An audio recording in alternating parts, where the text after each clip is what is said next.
A very good evening to you. Thanks for joining us on the Friday edition of the show. It's the last one for the week. We promise to make it worth your while. I'm Yemi Adebayo. Of course, today, Nigeria Super Falcons made a lot of fans happy securing a draw that felt like a win at the FIFA Women's World Cup. We'll talk about all of that for you. Football transfers will also get us talking on the show tonight. We talk about Andre Onana making his move to Manchester United, and of course, Pierre-Emerick Aubameyang going back to France.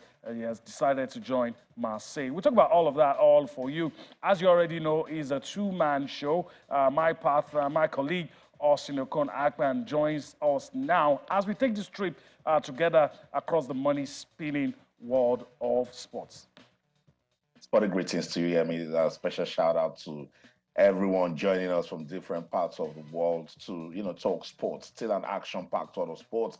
I'm Austin Okon-Akpan. What a story. It was a good way to, get into today. I mean, when the Super Falcons held Olympics gold medalist Canada to a goalless draw right there at the Melbourne Rectangular Stadium. What a story. I mean, it was a nervy encounter at first half, but the Super Falcons had to, show some character, and then the one everyone seemed to be praising, Chiamaka Nnadozie, standing captain for that game, led by example, showed some captain fantastic stuff by stopping the Canadians from, going on to snatch a win. She didn't just stop a penalty, she stopped Kristen Sinclair from becoming the oldest player to score a goal at the Women's World Cup. So with this, we just hope that they will get into the game against Australia, sustain the momentum, and see what football can give us here, Yeah, that's what we're hoping for. And just let me quickly bring our partner in the Lagos studio into it before the excitement takes over. Segun Vizet joins us now as we take this trip together. Segun, greetings to you. Thanks for finding out time to be with us on the show tonight. Yeah, it's good to see you too, and it's good to be back on the show, to see your smiley face and see that of Austin. A wonderful encounter, I know that early this morning. I think I dozed off in the game, but I think as the show goes by, we'll be talking about the game. Austin, I already let the cat out of the bag, or the bag out of the cat. Whichever way. That's correct. Whichever way. All right, and that's it. So let's give you a confirmation of what happened today, just in case, by any chance, you missed it. We will not miss the chance to gloat. A lot of people thought the Super Falcons were going to lose, but they didn't lose. It was a draw that felt like a win. All right, let's give you a confirmation of the result today. After New Zealand gave us some kind of encouragement, and we felt if New Zealand did it against Norway, then definitely the Super Falcons of Nigeria should be able to do it. And guess what? They did the job. Let's give you a confirmation of the results. It's going to come up on your screen shortly, but well, Nigeria against Canada, contrary to all expectations, the Super Falcons of Nigeria were able to hand a point in that game. And of course, thanks to the heroics of the goalkeeper, Austin had already, of course, let the cat out of the bag. But there you have it, the results, which is what I wanted us to start with, Nigeria and Canada. Friday's results, goalless. The only blip was the red card to one of the defenders towards the end of the game. But we take whatever we get. A draw was a good result for Nigeria. The Philippines lost to Switzerland. They had a goal chopped off at the beginning of the game. And, of course, the Spaniards, true to form, defeating Costa Rica 3-0. All right, so those are the results of the matches played today. Let me just quickly go back to Austin to get his thoughts. We're all excited. We thought the girls could do it, and they did it. Strategy. We talked about strategy yesterday, and it came to play. Nervy moments, yes, it will always happen. They got the result. And we had our chances too. I mean, not many, but we had. Yeah, good enough to, to have even given Nigeria the win. At the end of the first half, the statistics show the Canadians leading by far in terms of ball possession, but the clear goal chance of the match was to the Super Falcons. Remember when Ifeoma Onumonu got that chance that was stopped by the goalkeeper? That was a clear chance for Nigeria. Asisa Toshola at some point also got a good chance. She just needed to push that ball in a bit and then find the angle, and that didn't happen, except for maybe the chance to Christine Sinclair in the first half that she sent to the skies. The Canadian didn't really, worry the Super Falcons. The Super Falcons set up properly. I must say shout out to Coach Randy Waldron. People say us, they always come after this coach. Yes, that's my job, to come and analyze. But he set up properly, particularly in midfield. Now there was no Alimatu Ainde. He set up properly with Christy Uchebe, and debutant Deborah Abiodun, who, by the way, was fantastic. This is what we talk about progression. This is someone who is just getting into the team, making a debut at the World Cup, played so well. But football can be so cruel. Just 2 minutes to the end of the match, she was given a red card. What a story. But I like, the performance she gave. I like the fact that people are appreciating her. And look, I just want to tell Deborah to chin up, look at the good side of life. She probably won't get to play again at the competition, but she has announced herself. And Nigeria, to an extent, showed that, look, they can compete. A team that is ranked 40th in the world wasn't beaten by a team that is ranked 7th in the world and current Olympic champions. Tells you that everything is about setup. The only place I had a problem with Coach Randy Waldron, he is a coach. He knows his job, he knows his player, but I'm just thinking out loud that I'm not going to have a player as versatile and experienced and useful in the middle because of her height, Ashley Plumter, and then take Ashley Plumter to left full back. You could tell that she struggled in going forward, in retracting, because you don't do that. That's not a natural position, but because of her intelligence as a player, this is someone that will remember the first 2 matches she debuted for, the Super Falcons. At the center, she was commanding and she was intelligent with her long balls. But Coach Randy Waldron at the World Cup played her left back. Now at this World Cup, we've seen her at the left back, and she has struggled. Meanwhile, there are 2 natural left backs on the bench. So whatever is trying to experiment, I just think that it's not really getting it, with that. But hopefully we get Alimatu Ainde back against Australia. We get Rashida Ajibade back. It showed that clearly Asisat Oshoala and Ifeanyi Onumonu and Odega, they didn't have that, telepathy, that understanding that would have, produced chances and see whether we can kill it. So now he needs to look towards the way of Desire of Nnadozie and even Uche Nakanu. Yemi, did you see the difference Uche Nakanu made when she was introduced? Yes. Then it means that they have to put her some more, Yemi. Yeah, that they have to do that. And we could go on and on and on. And a lot of people have told us to just take it easy with this result. Let's leave the coach alone. But then, like Austin said, we have a job to do, and we have to talk about the things that didn't go well. Let me go to Segun quickly. I forgot to take my seat because of all the excitement. But Segun, quickly, your own thoughts on the game. If you were going to pick, if you're going to pick, say, your man of the match or lady of the match, as they say now, who would you have picked? It is 0-0, so there's really no. But I feel like the penalty save was probably the decider, because I think the lady that's going to take penalties, I think she's the 40-year-old, the oldest player in the World Cup. If she has scored a penalty, she should have been the first player to score in 6 of 5 different World Cups, and I think she would have made history. And this result, it might be withdraw. We're going to get in the top half. I think Canada is in top 10 or top 5 for women's football. Getting that result, first of all, takes away from the hula baloo that happened before the World Cup. And now getting this result against this opponent, it's more like a win-win for us. If you look at what everything has gone through, everything has happened, and have saving the penalty, the 22-year-old, she was once in Rivers Angels, moving to Paris FC. I feel like, okay, and we had a couple of chances, although I think at some point in time we had to play more the counter-attacking football because they were the one dominating and all of that. We had a chance that Ashley Shola squared to before the called the keeper a defending him anyway. But I'm happy that we got a solid good result. Hopefully, probably get a result against in the next game, and the players looked at where they can work things on. They must have watched the videos, 2 video analysis, still where they need to work things through, and hopefully can get better, get the chemistry on. At least the confidence is to have some level of confidence playing against Canada after all that happened in the past and how what happened in times past. So let's say I pounce out for them in other games and hopefully get out of the group stage, which is the first of the basic ones. Or for any team that we want to come to World Cup, that we should get out of the group stage, and from there we can get the ball rolling. All right.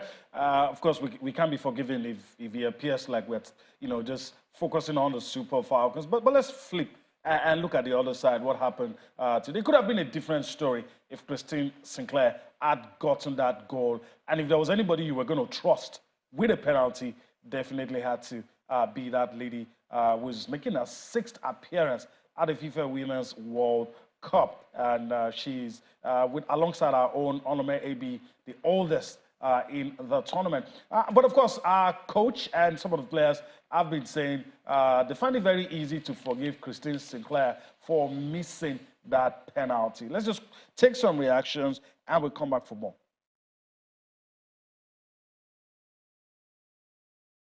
This is tournament football, and if I go to the Olympic Games that we won, we started it with a draw, and so we've got to move on very quickly. You can get lost and be really down on that, and of course the team, and I'm devastated we didn't get 3 points, but at the end of the day we got 1 and we took 2 from another team.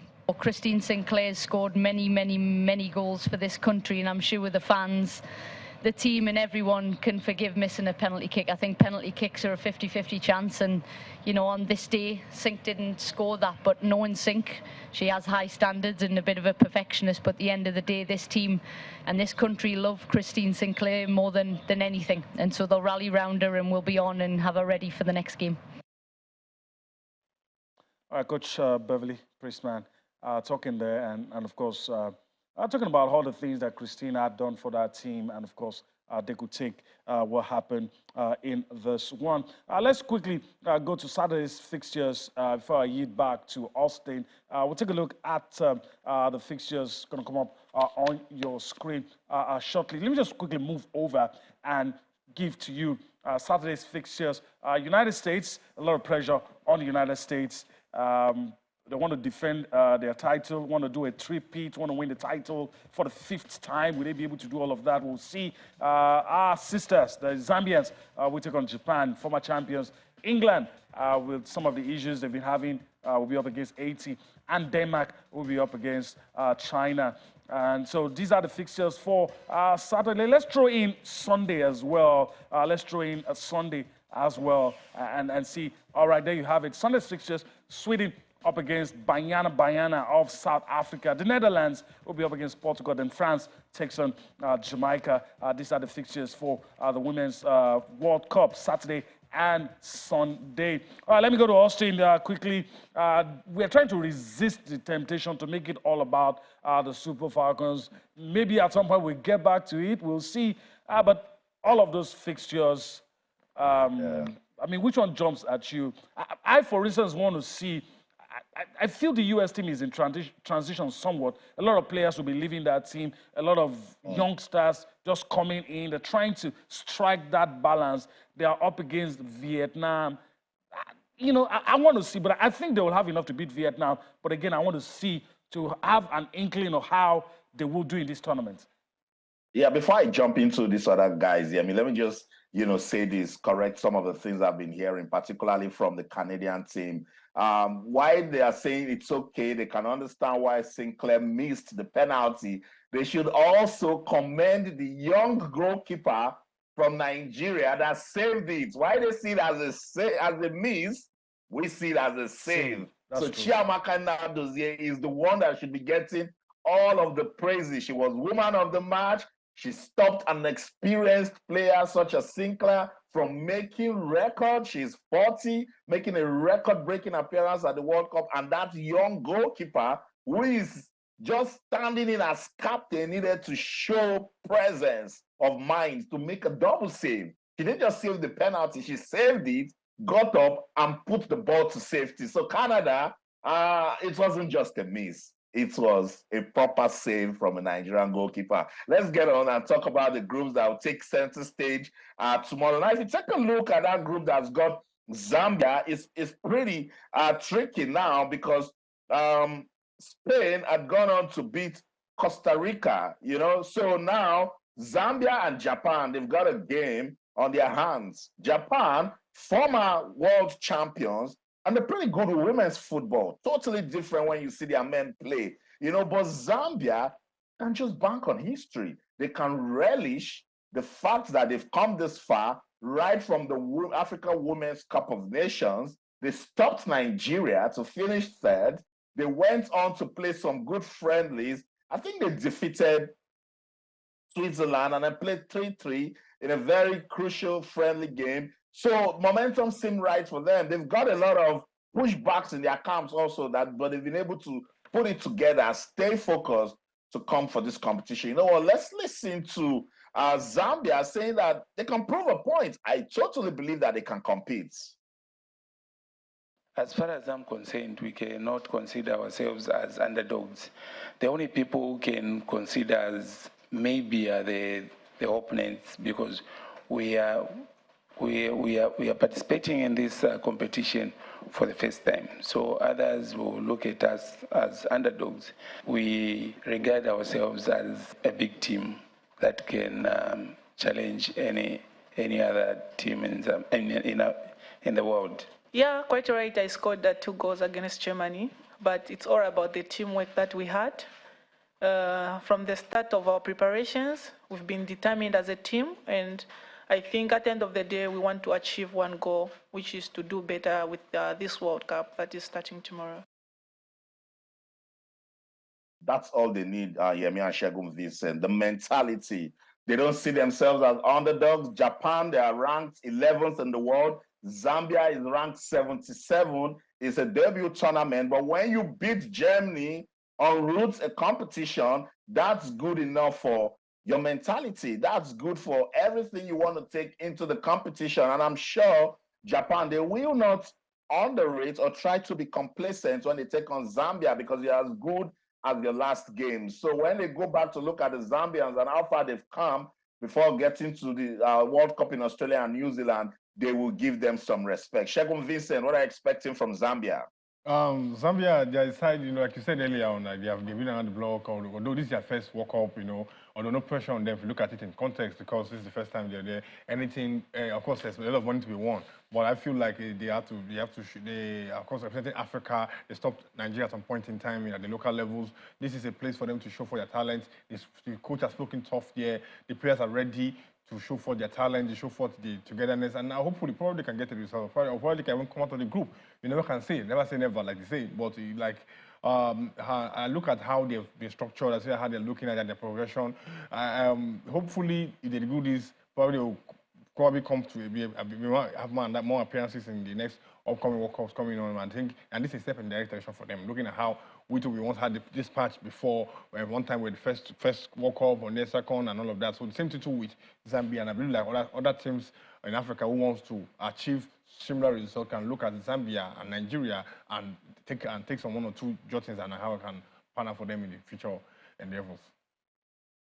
Totally agree with you. So we'll keep our fingers crossed to see if Zambia can do another New Zealand move. We saw New Zealand beat Norway. Zambia can only just believe in themselves and see what they can, do at the FIFA Women's World Cup. I mean, you mentioned other fixtures for tomorrow, the United States of America versus Vietnam. What do you want me to say about such a game, and the Americans and all of the experience that they have and the ambition. Let's not forget, each time they speak to us before this World Cup, the three-peat doesn't fly away from their mouths. They want to make history. And if you see the squad that they've taken to the World Cup, is a blend of youthfulness and experience. So there's something in there for the United States. And what a way to start against Vietnam. I just pray that volleyball result that we've been avoiding, we're not going to see it in that fixture. England and Haiti, the same thing. And right here in England, the people are so pumped up. This English team, I totally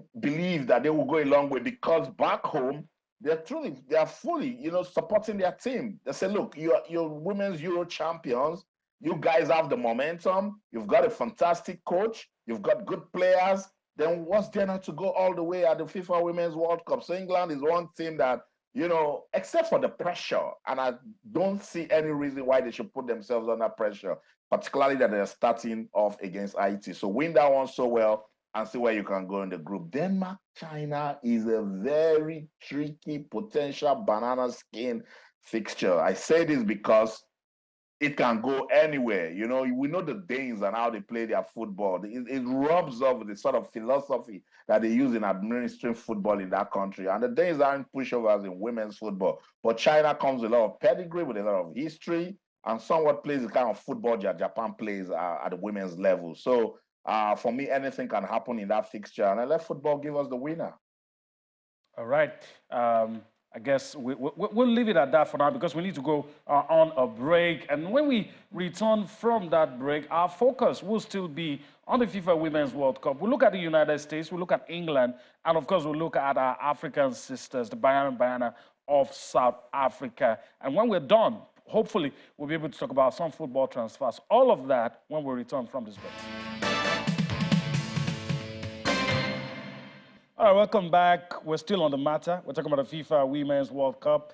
Nigeria, as the Super Falcons has opened they have opened their campaign, and it was a draw against Canada. Let's talk about the team. Everyone is looking at the team that possibly could be winning the tournament for the 5th time, could possibly make it a three-peat. The United States of America, and they're talking about the pressure. Anytime they come for the Women's World Cup, there is pressure. Let's take some reactions from the U.S. team ahead of their game against Vietnam. Let's listen to what the coach has to say.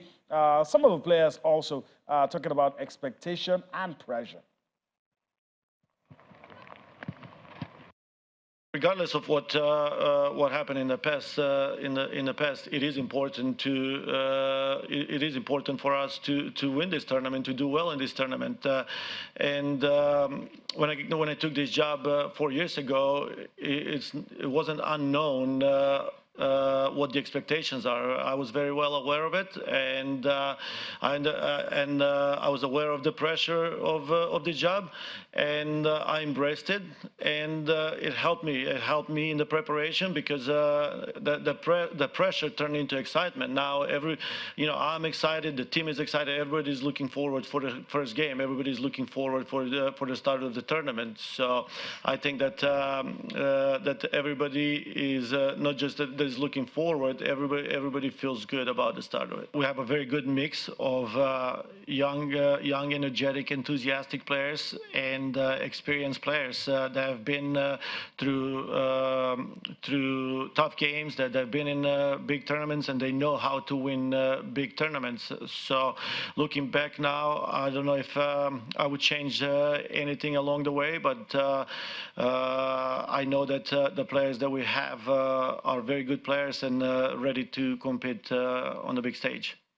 We know that we have a very tough opponent ahead of us, especially after watching them play against Germany in their last game. We know how dangerous they can be. So we have to take care of that game first, of the first game first. And once we're done with that, we're gonna look into game 2. But we're certainly gonna come out with the team that will give us the best chance to win every game. All right, welcome back. Coach Vlatko and Nnadozie speaking there. Segun, before we go to Austin, the United States are always measured differently from others. They come into the tournament with a lot of people expecting them to win. And even when they don't win, whoever gets to beat them, in most cases, would likely win the tournament. So the coach admitting pressure there, but do you believe him when he says he raised Vietnam highly? You know, these are deflective tactics. You know, he's trying to. I actually don't believe it. I don't believe it. I think words are cheap, and these are deflective tactics. You know, he was very calm. He used the hands gesture just to put everything as cheap, control everything, deflect. You know, so that he doesn't put his team under unnecessary pressure. You don't understand that the standard with which we judge.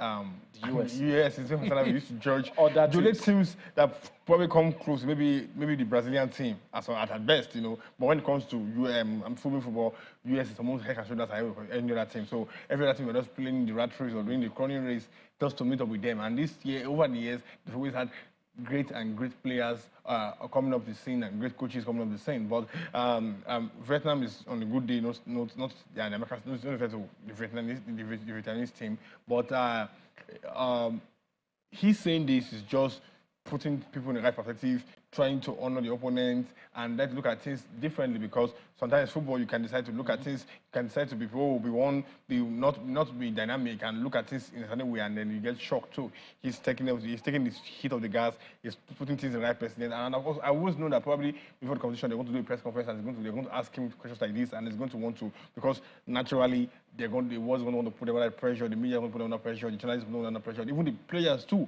will be under pressure to do the three-peats, winning championship first time. The first one is the most difficult, but sustaining it is more difficult than winning for the first time. So winning it for 3 times in a row requires a lot of mental strength, a lot of bravery, a lot of composure, a lot of mentality, a lot of influx of a lot of things for that team to be able to win it for the third time. And hopefully, probably, they can get this go far. But there are a couple of other teams that are not to be played with.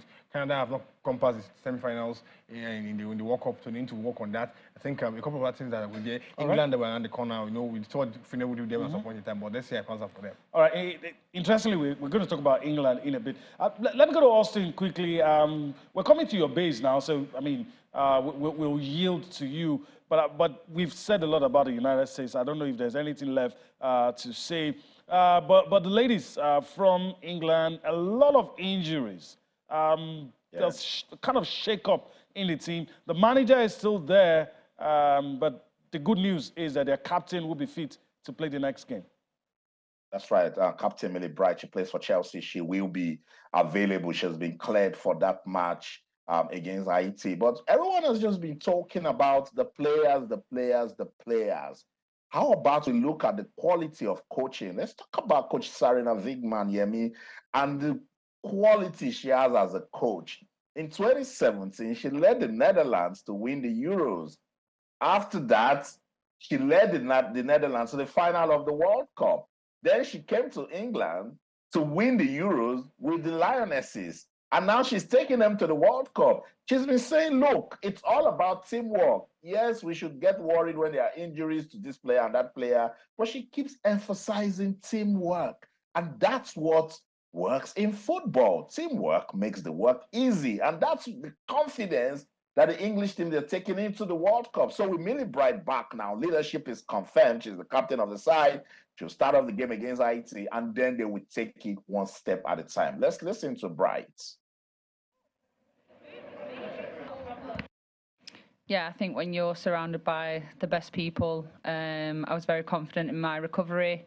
And yeah, I've been given absolutely everything that I needed to be in this position that I'm in. So yeah, I'm grateful that I'm able to play. But yeah, just super excited to be here. Personally, I just went day by day to start with. I think it's important to be in the moment and the present and not look too far ahead. And I think by doing that, I kind of removed all the pressure of kind of being fit almost. So day by day, my head was in that place that day. But I'm always confident that I do absolutely everything I can for the team and to put myself in the best position. So I knew I'd tick all the boxes in terms of my recovery. Obviously, like you said, mentioned players not being here, but unfortunately injuries are part of football and we have to look forward and move forward.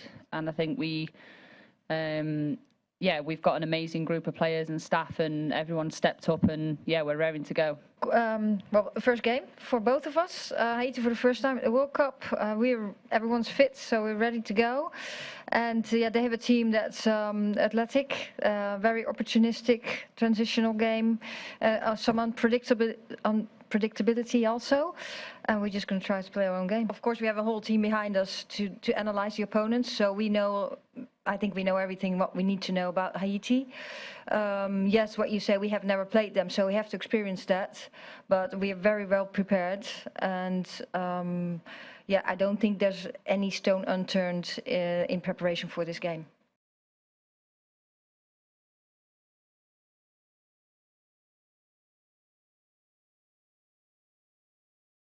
So there you have it. The confidence is oozing. They have no stone unturned in preparation for the game. And one advantage that the English team will be taking into this competition is the understanding that they have. I think about 3 or 4 players play outside England. So these are players, they know themselves. For instance, Millie Bright, she's got about 4 of her teammates in Chelsea in the Lionesses squad, and they've been playing together. So there's some level of understanding. And again, I said, please don't blink. Can she do the trick again? That's the question that football fans in England are asking about Coach Sarina. She comes with so much experience, so much quality, and she knows how to read the game. That's what might just work for England. All right, that's what might just work for England. All right, I think we're, done and dusted with the Women's World Cup. Let's resist the temptation to talk about the others. Hopefully, by the time we come back next week, South Africa would have played their first game. Zambia will have played, and we'll see what happens with that one. We're going to, we're still talking football, still FIFA, but the men. Let's talk about the rankings. Came out yesterday. A lot of us still probably don't understand the rankings. Let me just quickly go on to this, talk about the rankings. Let's start with Africa's top 10. Africa's top 10. Nigeria no more in the 5th position since last month, but here we are. Morocco, the Atlas Lions of Morocco, best football playing nation as far as FIFA is concerned, best African football playing nation. And I want to emphasize as far as FIFA is concerned, based on their ranking. So, Atlas Lions of Morocco, first, 13th in the world. Teranga Lions of Senegal, 2nd position, 18th in the world. Carthage Eagles of Tunisia, they are the 3rd continent at 1st in the world. Desert Foxes, 4th, 33. Pharaohs of Egypt, the 5th at 34. The Super Eagles of Nigeria, as far as FIFA is concerned, the 39th best football playing nation in the world. Cameroon, the Indomitable Lions in 43. The Eagles of Mali, 50th position. The Elephants of Cote d'Ivoire, the 51st. And the Stallions of Burkina Faso in the 55th position, but 10th in the world. I'm going to come to Shegun. I don't want to go to Austin because I probably know what Austin is going to say because we share the same views as the rankings go. But should we be worried? There's really nothing in recent times that the rankings will be used for, but should we be worried? I'm not a fan of rankings. I've said this over and over again. Some people have called me names anyway, but I'm not a fan of rankings because rankings don't depict the immediate form of a team. Now, I like this context of Morocco being number 1 because of what they did at the World Cup. But also another fact in that is that who were the teams these other teams faced? Because for you to move up in the ranking, what I know is that even what the 2-year-old knows is that the team has to beat a team higher than them to be able to go up in ranking. If the team keeps beating 2 lower than them, the ranking may or may not go up for that team. So in context, the ranking does not really do anything. The only thing that does that, okay, for coefficient or for probably better seeding at the competition or whatever, which is a good thing. But like I said before, rankings do not depict the current form. Let me interrupt you and say this quickly. If it wasn't FIFA rankings, if it was just Shegun Vincent, is there any team in this top 10 that wouldn't be there? If it was Shegun Vincent talking about the 10 best African teams? Probably Burkina Faso won't be there. Probably Burkina Faso won't be there. Okay. Probably they won't be there. And who would you replace them with? We'll have things like Ghana around the block. I think they did something. I had like a fair AFCON. I think a team like Ghana will be there. All right. But it may not be in the other, but if you on the spot.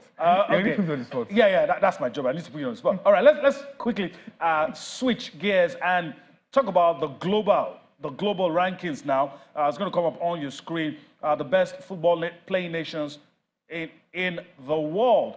There you have it. This is where I have my own issues as well. Argentina, France, Brazil, the Seleção, the Lions of 3 Lions of England, Belgium, Croatia, Netherlands, the Azuris, the Seleção of Portugal, and the Spaniards. So making the top 10 as far as FIFA is concerned. All right, so let me go to Austin quickly. We're pressed for time, but it's only fair to get your thoughts. I probably have my issues with the rankings, and I'm not sure at any point I'm going to agree. It is what it is. Based on their coefficient, they are right. It is what it is. Yeah. But as somebody who watches football, sometimes you look at the list. And so your thoughts before we spend a few minutes to talk about the 2 interesting transfers we want to talk about. I think for me, you know my stance as regards the rankings. It's coming from FIFA, and it is what it is.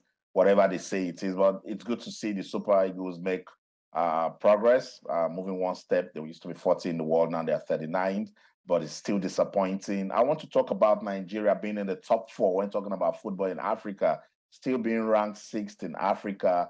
Tells you there's still a lot of work to be done, because if you see the teams that are occupying the top 5, you could tell that those teams have invested in their football. It is what it is. What you sow, you reap. So let's just hope that the NFF will find a way, to put it up there. We don't even know whether part of the coefficient that FIFA looks at is even administration, because sometimes we see teams do so well on the pitch, and then we see the ranking, we start asking questions, So the NFF needs to step up. With the top 10, I don't have any problem with it. I know Nigeria will never be there until we start doing the right things. So it is what it is. Let's leave it at that. Talk about Pierre-Emerick Aubameyang, who has moved to Olympique Marseille. But you know what? That deal is still shrouded in secrecy. Neither Chelsea nor Marseille have come out to tell us how much they're taking Pierre-Emerick Aubameyang. But I knew he wasn't going to last at Chelsea because all season, I think he scored about 3 goals. Scored just 3 goals in 22 appearances. So that's a terrible start for a top striker such as Aubameyang. But he needs to calm down and say where he wants to stay. He probably would have had a long career with Arsenal, but for what happened, went to Barcelona. From Barcelona, came to Chelsea, and then Chelsea now is gone to Olympique Marseille. I wish him all the best. All right, and so let's also quickly go to Segun and talk about Andre Onana. A lot of the fans, and the coach inclusive, and you have to have seconds to do it. They say he's going to improve the team. He's a ball-playing goalkeeper, keeper, sweeper. Lots of words. My tongue is tied, actually. How does one person make all that difference? No, I think that for what Man wants to play, because last season Man U beat on the proactive football, more of transition. They want to play a balanced game like they want to play. So they need, Onana is very dominant. The keeper is very dominant on how they want to play. But he is not, and just to say that he is not a better shotstopper than David De Gea. But the problem with David De Gea, aside from the ball playing facet, is that David De Gea is no longer reliable, just like that bank. The is no longer reliable, and reliability has not had probably some 2-3 years ago, and that's where the problem is. And because it's no longer reliable, for a team to win any trophy, I didn't say games, I didn't say friendlies. To win a trophy, they need a reliable goalkeeper. How reliable they are is not the question, but because it's no longer reliable, that's why they brought in Onana. Onana will have his moment. We do some promo for the team. That is, if you follow CR, you know that's what he is, and because of that, that's why they've got to go for Onana. Hopefully, it works. It works. Hopefully, it works. All right. That's it. And I'll keep my thoughts to myself on that one. And Andre Onana in your picture. Austin, I wish we had more time, but we got to go. That's going to be our parting shot, talking about our 2 African brothers.